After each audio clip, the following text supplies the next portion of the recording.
Hey, what's up guys, Rev here. Over the past few days, I've been doing some research into the topic of today's video, and trust me when I say, it has taken me down quite the rabbit hole. Now I'm sure virtually all of you are aware of Mori, the very successful VTuber from the first generation of Hololive English, and if you've been on social media recently, there's been a whole lot of drama surrounding her. Some of it stemming from legitimate concerns about her well-being, but most of it, almost all of it, stemming from some of the saddest cancellation attempts I have ever seen. And a lot of people are confused as to why so many people are angry at her.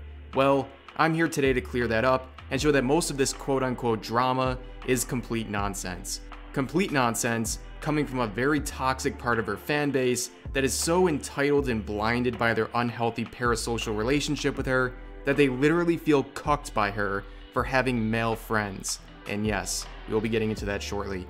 But just like any pretentious Hollywood director, I'm gonna start this story with the ending, and then we'll see how we got there.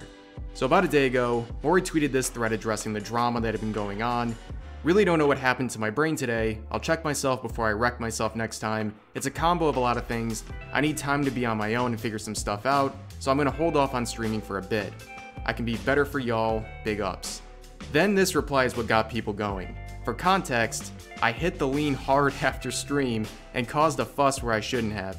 I think the surgery has me nervous and acting off as well. Please don't worry too much. So two things. Number one, I don't really know the details and quite frankly it's not my business anyways, but she has an upcoming surgery that is clearly causing her some stress. Number two, for those who don't know, lean is a recreational drug where you mix alcohol with prescription drugs, most commonly prescription cough syrup, and then sweet tasting soda like Sprite. To sum up the experience, it'll really mess you up. And seeing people's reaction to her saying this, Mori quickly followed up with this. Oh my god no, let me clarify before I peace out. Not actually lean, just hit the drankies. I need to actually learn meanings of some of these new age words. And this led to a lot of memes about the post, but it also led to a lot of people trying to cancel her or expose her for other things as well. And I will be honest, I could see her follow-up post about the lean thing being true. Not everyone knows what it is, but honestly, I don't care because this moment served as a sort of springboard for people to highlight her recent quote-unquote controversies. The main one involves her relationship with Seadog or Connor, who as many of you know is a very popular anime YouTuber who she has collabed with in the past. A few days ago, Mori gifted Connor 50 subs on stream, which made some people irrationally angry. Why do you ask? Because people believed it was disrespectful to Hololive to associate with him in any way based on his former comments about Hololive. And here's the clip for full context of what he said on stream while talking to Iron Mouse.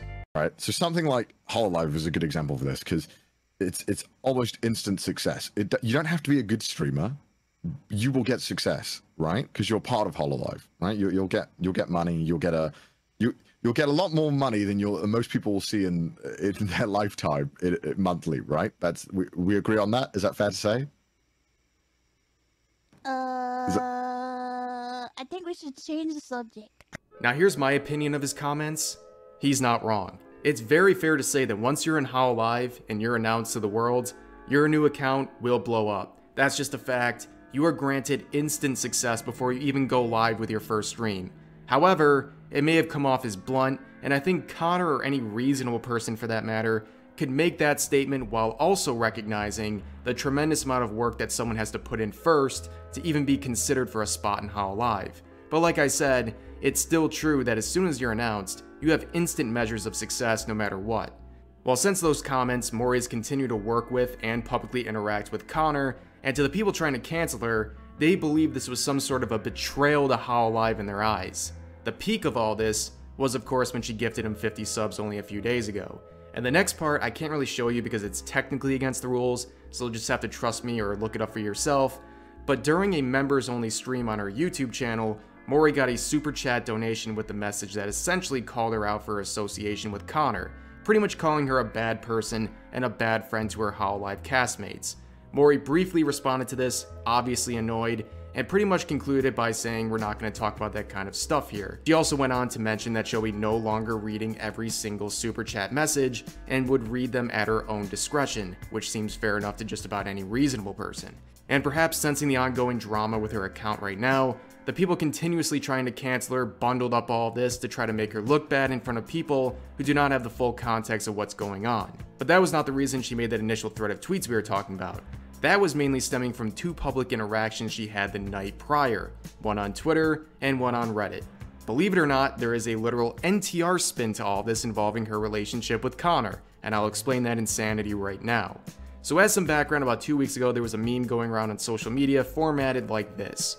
For those who don't know, it's a reference to the recently released chapter of Rent a Girlfriend's manga. In that chapter, the main character is having NTR fantasies of his girlfriend cucking him by sleeping with another guy. So one person decided to make a not safe for work version of this meme featuring Mori and Connor cucking her fans. Which is pretty funny if you ask me, because this is how some of her toxic fans, including the original poster, unironically feel seeing her interact with him, even just as friends. And perhaps playing light on the situation based on the ongoing complaints about her friendship with him that we just talked about, Mori responded with this now deleted tweet. I like the composition, and the purple on the chest is an interesting artistic touch. I'm also a big fan of Deadbeat's expression, the nickname of her fans. There's also a good deal of complex emotions you portrayed really well here, and I'm all for it. You've got a good thing going, good work. So I'm very sure that she was trolling here, but people went absolutely ballistic over this reply. Angry that she would respond and make light of the situation, and for those feeling betrayed by her, they saw this as a reinforcement of their unhinged feelings about her. And as I stated, this ending with her deleting her response to the tweet. The last part of this drama involves a series of deleted posts, this time on Reddit. She made the worst mistake any content creator could ever do, and that's be human and respond to people talking shit about you and being rude for no reason. While there wasn't anything spectacularly interesting here, she ended up getting ratioed in her own Hololive subreddit, and people use this as evidence that she is unprofessional. And I don't even get a small fraction of what she gets, but let me be the first to tell you, as someone who also deals with a lot of random psychopaths on the internet making it their entire personality to be needlessly rude to you and fixate on you all the time, it gets frustrating. And even the most disciplined professional person will sometimes give in to trolls or haters and respond to them. And it always goes badly. But I don't think people can appreciate the unique situation someone like Mori is in, dealing with that kind of hostile energy being shoved in her face 24/7. Especially when most of it is based on nonsense and quote-unquote criticisms no sane person would ever be bothered by. But based on those 2 incidences and her main thread of tweets the following day, it's pretty easy to boil down and guess what happened. She was drinking something, but obviously was impaired a bit, and responded to drama being circulated around her. That's what this is all boiling down to. And using this opportunity of the spotlight being on her, I've seen people trying to cancel her over the past few days for the most insane and unhinged reasons I've ever seen. Like someone archiving the people who she does or doesn't say happy birthday to. That she is now somehow unpure because of her drinking habits, and so on. I mean, I'm pretty sure anybody in her position would be compelled to drink having to babysit a bunch of maniacs who have an unhealthy parasocial relationship with her. And to clarify, that's just a small segment of her fan base, or not fans at all. The vast majority of her fans are normal people, and the problem with this recent controversy is that normal people are seeing so many people being angry at her, and they just don't know why. Well, once informed, as you can see, the reasons are quite pathetic. But that's gonna do it for this video. I hope you all enjoyed. Subscribe for more daily videos, and yeah, I'll see you guys next time.